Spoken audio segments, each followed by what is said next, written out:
ابتدا میں خدا نے کائنات کو تخلیق کیا اور زمین کی سب سے خوبصورت جگہ جو باغ عدن کہلاتی ہے وہاں آدم اور حوا کو رکھا۔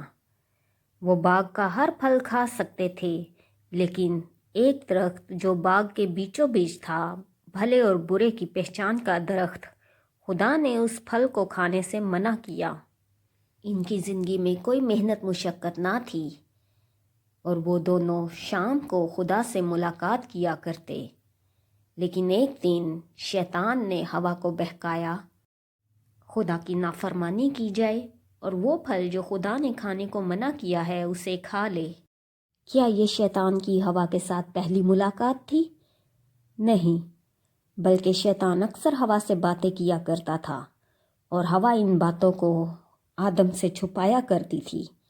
حوا کی اس عادت کے باعث شیطان ان کی زندگی میں کام کر پایا اور آدم نے بھی گناہ کیا۔ آدم کی ذمہ داری تھی حوا، اسے اکیلا نہیں چھوڑنا چاہیے تھا۔ میاں بیوی کی چھوٹی چھوٹی غلطیوں کی باعث شیطان کامیاب ہوا، دونوں باغ عدن سے نکالے گئے اور ان کی زندگی میں محنت مشقت آئی، زمین نے اونٹ کٹارے اگائے۔ اسی لیے بائبل میں لکھا ہے کہ میاں بیوی آپس میں الگ نہ ہوں تاکہ شیطان کسی بھی طرح سے ان کی زندگی میں کام نہ کر پائے۔